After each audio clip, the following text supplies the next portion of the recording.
Assalamu alaikum, bonjour tout le monde, j'espère que vous allez bien. Je suis très heureux de vous rejoindre dans cette nouvelle vidéo qui porte sur la lexicologie. Dans la vidéo précédente, on a vu la définition de la lexicologie et sa place par rapport aux autres disciplines. On a parlé également sur les morphèmes lexicaux et grammaticaux et comment on arrive à analyser un verbe en se basant sur un test d'aide de la commentation. Donc aujourd'hui, nous allons parler sur la fixation ou bien la morphologie dérivationnelle. Tout d'abord, la fixation consiste à créer, je parle de la fixation, il consiste à créer des nouveaux mots par l'addition des affixes, des suffixes et les préfixes à un radical. C'est pour cela la fixation est considérée aujourd'hui comme un procédé de la formation des mots de la français contemporain. Donc, on va commencer par les préfixes. Lorsqu'on parle des préfixes, on parle toujours d'un morphème, mais d'un morphème qui précède l'élément radical. On a un exemple ici, position, antiposition, anti, si le préfixe ne permet pas de changer la classe grammaticale du mot, c'est-à-dire les noms restent des noms, les verbes restent des verbes. On a l'exemple ici, position est un nom, donc non, il va rester un nom. Et on a d'autres exemples, porter un verbe, apporter, c'est le préfixe, apporter c'est le verbe. Par contre, dans les suffixes permettent de changer la classe grammaticale. Donc, tout d'abord, le suffixe est un affixe, c'est un morphème qui s'ajoute à la fin d'un radical pour former un autre mot. On a constaté, verbe, constatation, c'est un nom, donc il devient un nom.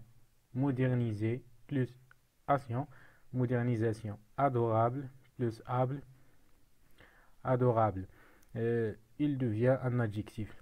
Mais il existe rare exception où le suffixe ne change pas la classe grammaticale de mots. On a un exemple de musique, c'est un nom, musicien, le suffixe ya, musicien, donc il va rester un nom. Donc et ainsi de suite.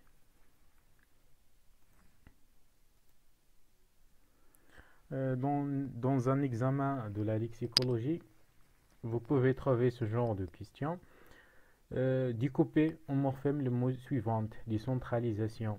Mais comment on arrive à répondre à ce type de questions? Donc, c'est préférable de, de répondre sous forme d'un tableau qui comporte 4 colonnes. On a la première, c'est consacré à les morphèmes.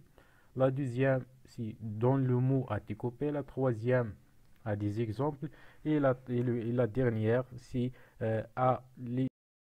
Donc, la première chose à faire, c'est de découper le mot en morphème. En tant que vous êtes les étudiants d'histoire, normalement, vous êtes capables de découper un mot et de connaître les suffixes et les préfixes. D'abord, décentralisation, il découpe comme ça. Donc, on va commencer, on a la base lexicale, c'est centre. On va commencer par le suffixe qui est lié à la base lexicale, qui est al, central. Donc, on a la base lexicale, c'est une base nominale, un nom. La base lexicale, c'est centre, plus le suffixe al, il devient un adjectif. Un adjectif qu'on trouve par ailleurs avec autre forme, région, régional, un adjectif. Il indique caractère de ce qui est nom. Le deuxième suffixe c'est is, donc un adjectif central plus is, la marque de verbe. Il devient un verbe comme mondialiser, rendre adjectif. On a le préfixe dit, on va ajouter le préfixe dit à la forme verbale. Centraliser, décentraliser, comme montrer, démontrer, qui indique le contraire. On a sion, qui décentralisation, contre par exemple le verbe constater, constatation, c'est action de verbe. Très souvent, cette question se suit par une autre Donc il s'agit ici d'indiquer l'ordre de la dérivation, c'est-à-dire, ou bien autrement dit, c'est qui est le suffixe ou bien le préfixe qui s'ajoute le premier, qui est le second, qui est le troisième, qui est le dernier, et ainsi de suite. Dans ce cas, ou bien dans ce mot décentralisation, on trouve là-bas c'est centre, puis on a commencé par un adjectif pour devient un verbe, puis un autre verbe qui indique le contraire pour arriver à un nom. Donc on va passer à une autre chose, à une autre partie, les allomorphes. Donc je préfère de se baser par un exemple pour mieux comprendre l'allomorphie. Tout d'abord, regardons ensemble ces mots. Refaire, redire, réorganiser, remercier, réapprendre, réécrire. On remarque que ce sont des verbes qui précèdent par le préfixe re ou ri. Donc la question, c'est que ce sont vraiment du suffixe ou bien un seul. D'abord, on a le préfixe re et ri s'ajoute à des verbes en donnant des autres verbes qui indiquent l'action de répéter. Donc, ils ont le même comportement. Donc, automatiquement, ce sont un seul morphème. Donc, ce sont les allomorphes. Donc, d'après l'exemple, l'allomorphie est la possibilité d'un unique morphème à être représenté par autre morphème. Donc, le préfixe re s'ajoute à des verbes qui commencent par une consonne. Le préfixe ri s'ajoute à des verbes qui commencent par une voyelle. C'est ça le contexte d'apparition de chaque préfixe. Donc on va finir par les mots composés. Donc on a vu que dans la dérivation on ajoute un ou plusieurs affixes à une seule base, mais par opposition à la composition on trouve deux ou plusieurs mots. Donc je parle du mot composé. On a des types de mots composés. On a le composé du type additif, c'est simplement l'addition du sens du premier mot au sens du second. On a un exemple ici, enseignant-chercheur. Donc ce personnage qui est enseignant et chercheur, il est enseignant et chercheur au même temps. On a d'autres exemples comme bleu, vert, bleu, hiver. Bleu, vert, ils sont bleu, hiver en même temps. Franco-Allemagne, sur du muette et ainsi de suite.